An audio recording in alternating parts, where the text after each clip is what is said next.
적으십니다.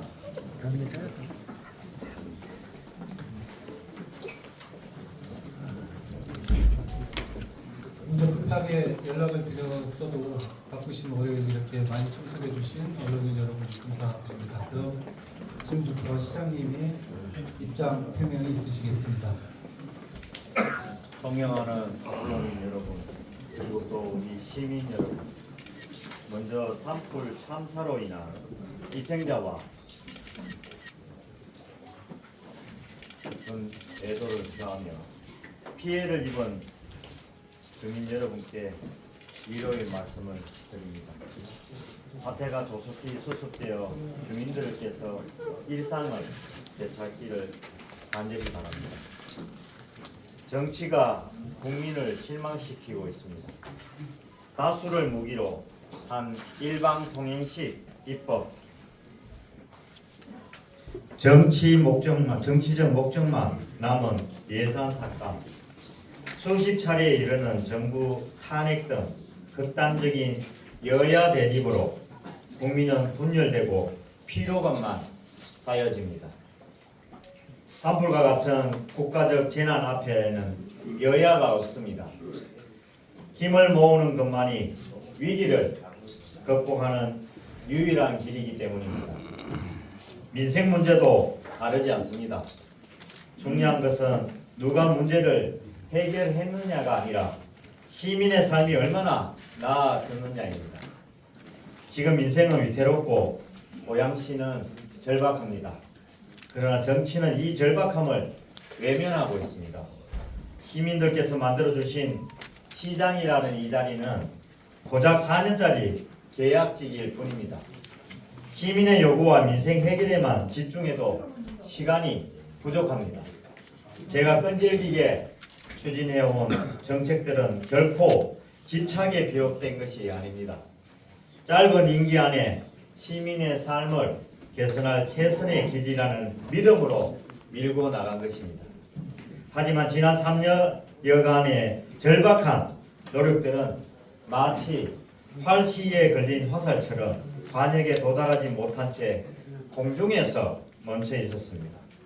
고양시의회가 시민에게 돌아갈 혜택은 외면한 채 시민의 예산이라는 시장의 예산이라는 이유만으로 삭감을 자행했기 때문입니다. 의회는 예산 심사권이 의회의 고유 권한이라고 주장합니다. 하지만 시민에게 부여받은 이 권한은 원칙과 상식에 따라 행사하여야 합니다. 그에 따른 책임도 수반되어야 합니다.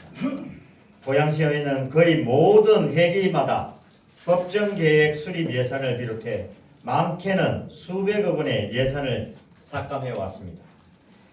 심지어 하나의 예산이 7번이나 반복 삭감될 적도 있습니다. 이것은 결코 정상적이거나 일반적인 상황이 아닙니다. 고양시의회에 묻겠습니다. 예산과 조례를 심사할 때 시민이 있었습니까?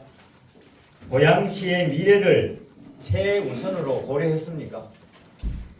혹시 시장의 성과를 가로막기 위해 시민의 이익을 희생시키는 정치적이고 감정적인 판단은 없었습니까?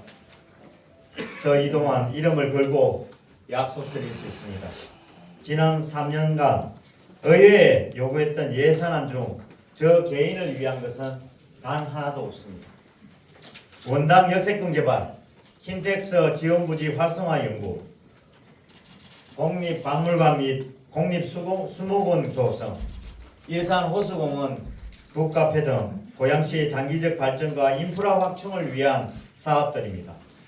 도시기본계획, 도로건설 관리계획도 마찬가지입니다.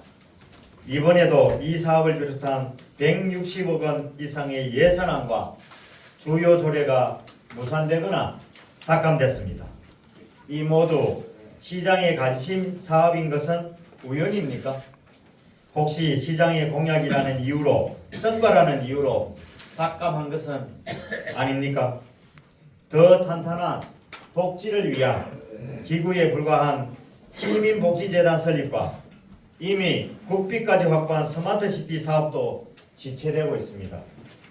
이동환이라는 이름을 제외하면 이 사업들이 중단돼야 할 이유가 있습니까? 저는 이 자리에서 이러한 예산 삭감의 부당함을 하나하나 말씀드리겠습니다. 첫째, 예산을 삭감하려면 그로 인해 발생할 문제에 대해 대책도 있어야 합니다. 그러나 고양시의회는 명확한 이유도 대책도 없이 예산 삭감을 반복하고 있습니다. 일각에서는 예산 심사도 하기 전에 삭감할 예산이 이미 내정되었다는 말까지 들려왔습니다.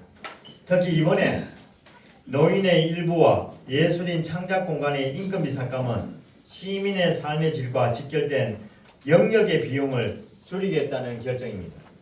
노인회는 어르신들의 권익을 보호하는 중요한 역할을 합니다.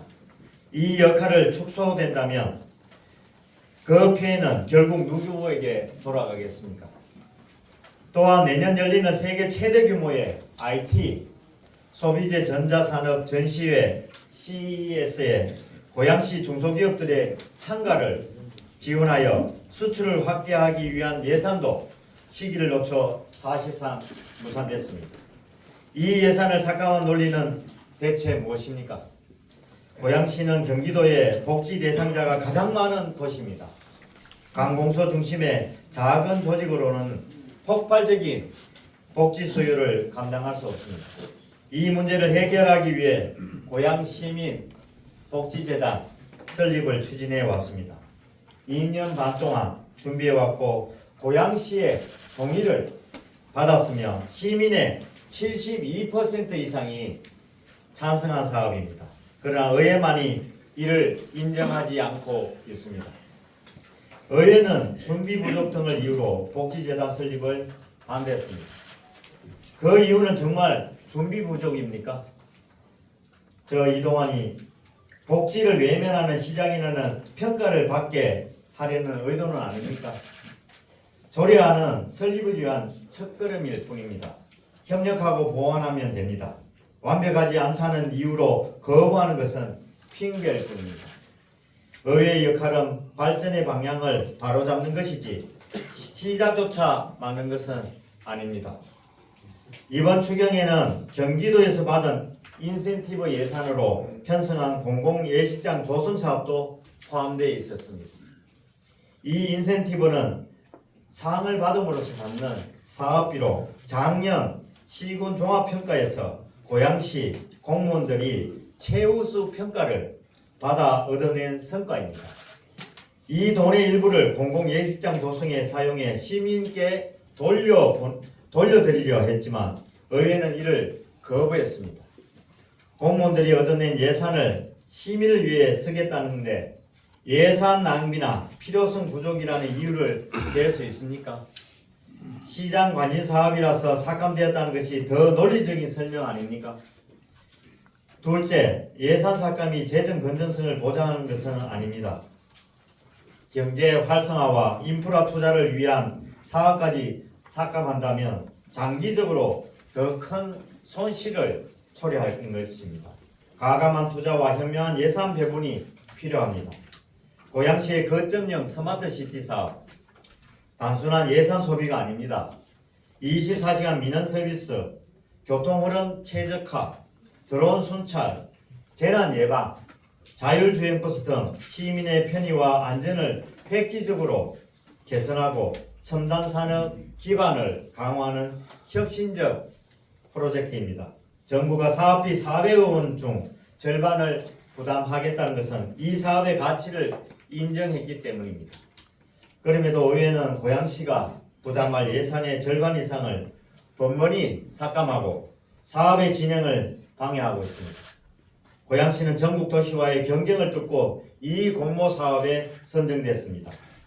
다른 자치단체는 하고 싶어도 선정되지 못해 하지 못하는 사업을 고양시에는 하지 말라고 합니다. 과연 시민을 위한 합리적 결정입니까? 또한 고양시를 널리 알리고 관광객을 유치해 활력을 불어넣기 위한 예산도 대폭 삭감했습니다. 아직 자족 기반이 부족한 고양시는 문화관광 분야에서 수입을 창출해야 합니다. 행사나 관광이 지역 경제에 미치는 파급 효과와 도시 이미지 상승 효과는 매우 큽니다. 이를 위해서는 도시의 브랜딩과 홍보도 중요합니다. 고양시는 고양 종합 운동장을 활용해 콜드플레이, 오아시스, GD 같은 월드 클래스 스타들의 공연을 연이어 유치했습니다. 하지만 공연 관람객을 주변 상권과 관광지로 연계하기 위한 예산이 이번 추경에서 삭감됐습니다. 각종 홍보의 매체 예산도 대폭 삭감했습니다. 이것은 고양시가 외부와의 소통을 단절하고 손님도 받지 않겠다는 말과 다를 바 없습니다. 셋째, 의도적인 예산 지연은 가장 심각한 문제입니다. 고양시는 도시기본계획 수립을 추진해 왔습니다. 도시기본계획은 주거지, 산업시설, 도로, 공원 등 도시의 기본 설계도입니다. 재건축이 본격화된 1기 신도시 정비와도 연계된 중요한 계획입니다. 그러나 지난 1년여간 도시기본계획 수립 예산은 4차례나 삭감했습니다. 이번 추경에도 삭감된 반쪽짜리 예산으로 돌아왔습니다. 고양시의 장기 발전을 이끌 계획을 제대로 수립할 수 있을지 의문입니다. 도로 건설 관리 계획, 지구 단위 계획, 공공 디자인 진행 계획 등 가장 기본적인 법정 계획도 수차례 무산 후 통과되었습니다. 이 중 도로 건설 관리 계획은 10억 중 7억 원만 반영해 주었습니다. 필요한 예산을 일부러 늦추고 뒤늦게 승인하는 것은 정당한 심사가 아니라 명백한 방해입니다. 도시의 발전은 기차처럼 일정한 속도로 나아가야 합니다. 그러나 예산 삭감과 지연은 기차의 엔진을 멈추게 하는 것과 같습니다. 멈춰버린 기차는 다시 속도를 내기까지 몇 배의 시간이 필요합니다. 불안전하거나 때를 놓친 예산 편성은 고양시의 발전을 가로막는 결과를 초래할 것입니다. 시장이 시의회를 반대할 힘은 사실상 없습니다. 유일한 권한인 제2요구권조차 무력한 지 오래됐습니다. 지금 이 자리에서 호소하는 것만이 제가 할 수 있는 전부라는 사실이 너무나도 참담합니다. 피사의 사탑은 작은 어긋남이 쌓여 기울어졌습니다. 거대한 나무도 작은 벌레들이 조금씩 갉아먹으면 무너집니다. 지금 이 순간들을 갉아먹는 무책임함과 외면은 당장은 문제가 없어 보여도 결국 도시와 시민의 미래를 무너뜨릴 것입니다. 저는 취임 당시 시민만 바라보고 일하겠다고 약속드렸습니다. 하지만 시의회 역시 시민만 바라보고 일해야 한다고 생각합니다. 서로 다른 방향으로 굴러가는 두 개의 바퀴는 결코 수레를 움직일 수 없습니다. 그동안 의회의 시민은 없습니다. 도시의 발전을 가로막고 있습니다. 지금 필요한 것은 발목을 잡는 비판이 아니라 민생을 위해 손을 맞잡고 나아가려는 결단입니다. 남은 1년 동안 시민을 바라보며 함께 걸어가는 고양시의회가 되기를 간곡히 호소합니다. 감사합니다. 예, 감사합니다. 이제 언론인 여러분들과 질의응답 시간을 갖도록 하겠습니다. 네. 먼저 질의는 오늘 기자회견 내용에 하나여 해주시기를 바라고요. 그리고 시간 관계상 원활한 진행을 위해서 한 분당 하나의 질문을 받도록 하겠습니다. 네. 먼저 여기요. 저기 병국장님. 아, 제 질도 짜고 하는 거예요? 어디에서 오는 사람한테 해줘야지?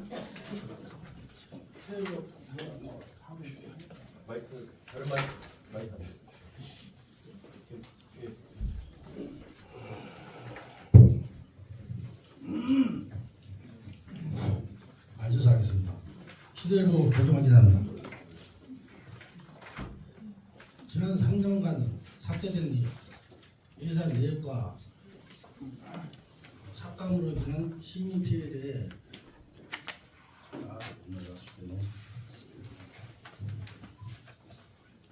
사건의 시민 피해로 인해 두 가지만 질문하겠습니다.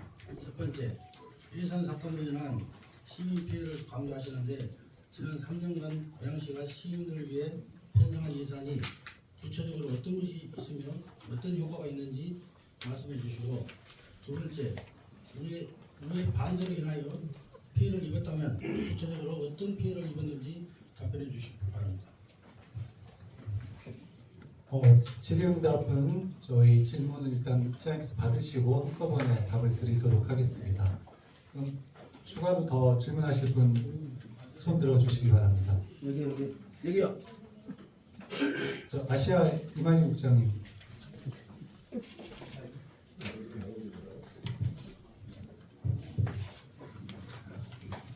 네, 안녕하세요. 이만희 기자입니다.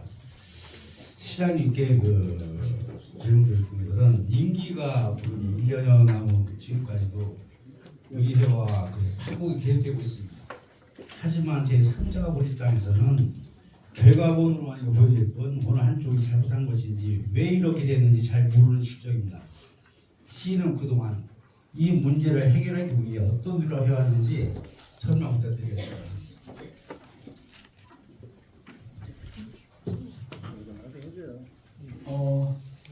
이번엔 좀 뒤에서 질문을 받아보도록 하겠습니다. 신준욱 기자님. 경기일보 신진욱 기자입니다.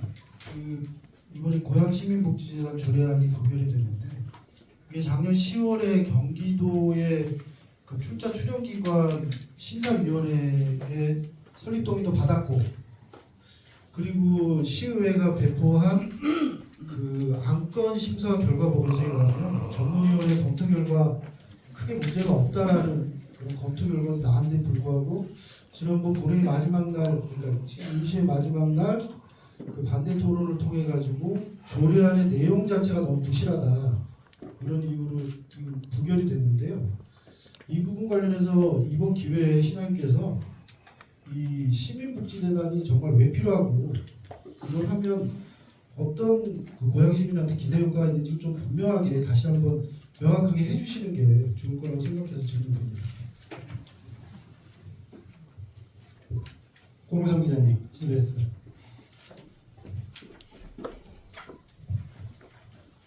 CBS 공성 기자인데요. 그 거점형 스마트시티 사업은 정부가 400억 중 절반이나 지원하는 큰 규모의 사업인데 실제로 어떤 효용성 있는 사업이고 이번 예산 삭감으로 사업 추진에 어떤 영향이 있는지 말씀해 주시면 감사하겠습니다.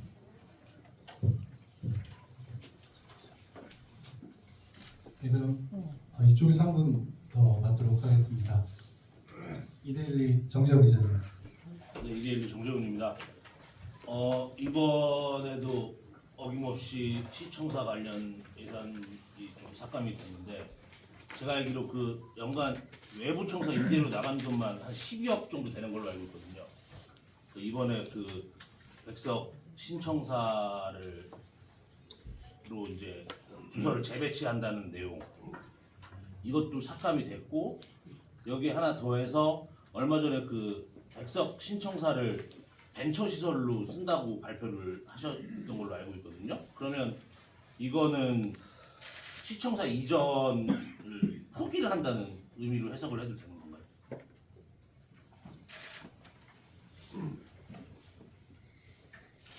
일단 시장님께서 지금 주신 5개의 질문 관련해서 답을 주시도록 하겠습니다. 먼저 말씀해주신 우리 예산 삭감에 대한 내용 아까 말씀해주신 거 말씀드리겠습니다. 사실 우리 2년 9개월 정도 진행되는 기간 동안에 고양시의 주요 예산이 사실 이렇게 삭감되는 과정에 특별한 이유 없습니다. 그 내용 자체를 들어보시면 설명 부족 이렇게 얘기를 합니다만 그 설명 부족이라가 삭감이 됐겠습니까? 실제로 그 설명 부족은 우리 실국장 과장들이 끊임없이 설명을 다 했던 내용이고 이 내용에 대한 것을 몰라서 그렇게 삭감됐다고 생각을 합니다. 근데 우리가 반복적으로 이루어졌던 내용 중에 우리가 그냥 행사하기 위한 그런 예산이었으면 이런 한번 고민을 또 해봐야 되겠습니다만 대부분 도시 인프라 확충이나 우리가 아까 말씀드린 기본계획, 도시 기본계획 수립에 대한 부분이 이것이 반복적으로 삭감이 되어 왔던 부분 이런 예산은 사실 어떻게 보면 법정 계획입니다. 법정 계획을 만약에 늦어지면 우리 다 아시는 것처럼 이게 이제 중앙하고도 연계되어 있는 계획안 수립입니다. 그래서 이런 부분들이 만들어지지 않으면 어떤 일이 벌어지느냐 우리는 안이 없는 걸로 생각합니다. 그런 계획 자체가 제대로 없기 때문에 중앙에서 반영을 안 하겠다 하는 얘기하고도 똑같은 얘기입니다. 그래서 어떻게 보면 기본계획 대부분은 우리가 갖고 있는 앞으로 우리 고양시의 인프라를 이렇게 만들어 가겠다는 그런 취지에 대한 내용을 상세하게 구체적으로 정리하는 중요한 법정 필수 계획입니다. 근데 이런 부분들을 법 기한까지 지금 다 넘기면서 이루어지는 것에 안타까움을 금할 수가 없습니다. 사실은 예산 삭감이 이루어지는 것 중에 이런 부분이 다 또 연계된 것이 우리 시민들의 복지하고도 연계가 되어 있습니다. 그래서 주민 선호도가 높은 예산 있는 삭감이라고 얘기할 수 있는 부분인데 그 중에 우리가 민생복지 예산이 있습니다. 그 중에 했던 것 중에 하나가 지난번 2023년에 다 기억하실 겁니다. 2022년에는 준예산 체제로 그 2023년 예산을 아예 심의조차도 하지 않았습니다. 그렇게 해서 우리가 그 당시에 예산을 준예산 체제로 2023년 1월 시작이 됐습니다. 그때 같은 해 또 두 분의 추경을 하는 과정에 모두 파행되고 부결되는 내용이 있었습니다. 그 중에 하나가 한 12만 명의 학교 급식, 보육수당, 인건비, 도로제설 이 필수 경비가 지급되지 못할 위기에서도 있었습니다. 2024년에 1차 추경에는 고향페이 인센티브가 파행으로 불발되기도 했습니다.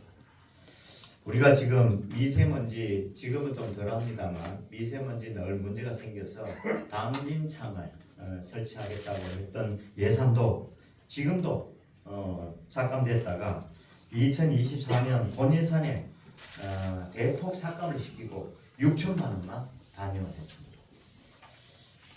저는 사실 다른 어떤 부분보다도 고양시가 앞으로 이런 고양시가 베드타운 같은 그런 도시로서의 기능이 아니라 100만 도시에 걸맞게 자족도시로 거듭나기를 바랍니다. 그래서 기업 유치하고 기업을 활성화시키는 경제를 활성화시키는 방안을 강구하면서 그동안 계속 경제 분야의 사업들을 추진하는 예산을 반영을 많이 시키려고 노력했습니다. 근데 다 거의 대부분 핵심 사업들이 삭감이 되었습니다. 다 아시겠지만은 킨텍스 일원의 복합개발 다 아시잖아요.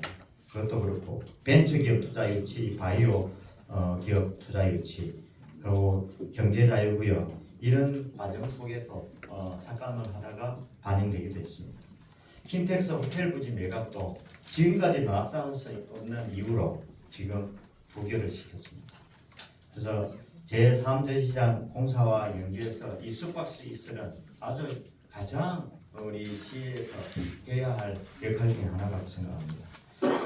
그다음 그뿐만 아니라 우리 원당 역세권 이런 종합발전계의 수립 용역도 6번째 삭감이 됐습니다. 게다가 기억 다 하실 겁니다. 2022년 추경의 첫 추경입니다.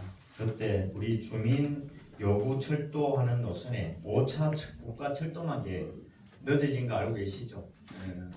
그거 안 시켜주려고 그동안 계속 삭감을 하다가 그 이후에 이제 다시 반영이 되기도 했습니다. 이런 내용들이 반복적으로 이루어지다 보니까 지금 다 늦어지고 어떻게 보면 우리 시가 정체될 수밖에 없는 여건을 가지게 됐습니다. 이런 걸 토대로 해서 최근에는 우리 그 시의회에서 시의원이 오금 발언을 하면서 필요하다고 얘기했던 국립박물관 예산도 무려 7차례 삭감을 했습니다. 이런 것이 우리 고양시의 현 주소라고 저는 생각합니다. 그리고 게다가 우리 국립수목원 그리고 창릉천 우수조류시설 이런 시설에 대한 부분들이 반복적으로 지금 삭감이 이루어졌고 다 아시는 것처럼 한옥마을 조성에 대한 그 경주 산성 주변의 한옥마을 조성도 1년 동안 삭감을 시키다가 이제 통과됐습니다.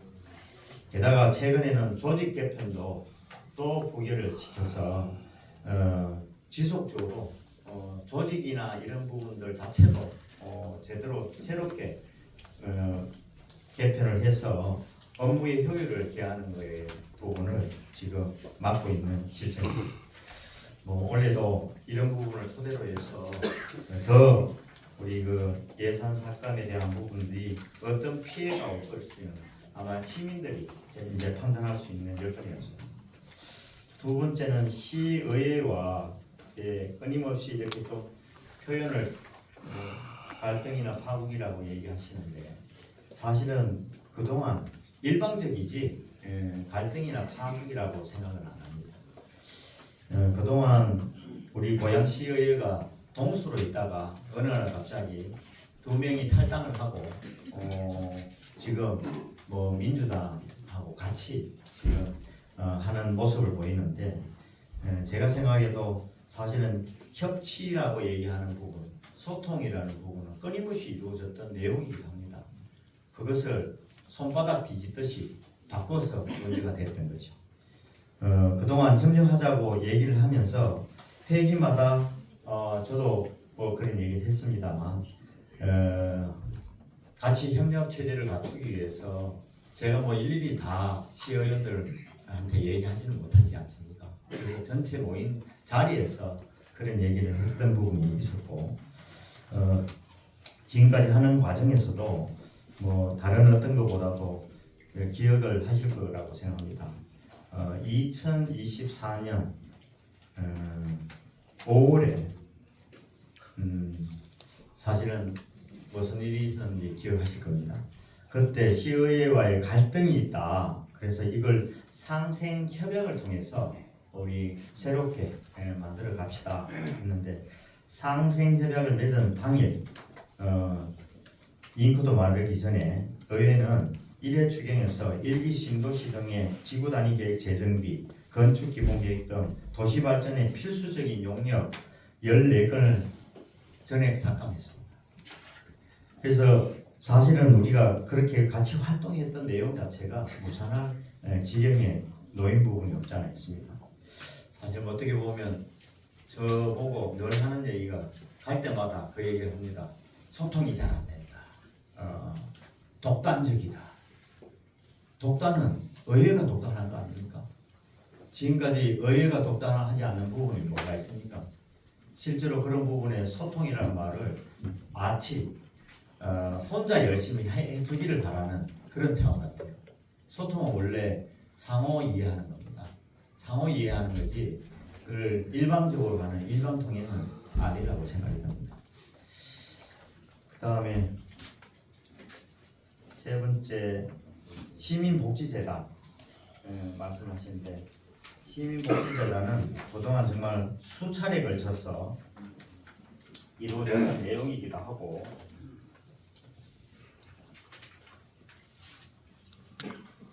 시민복지재단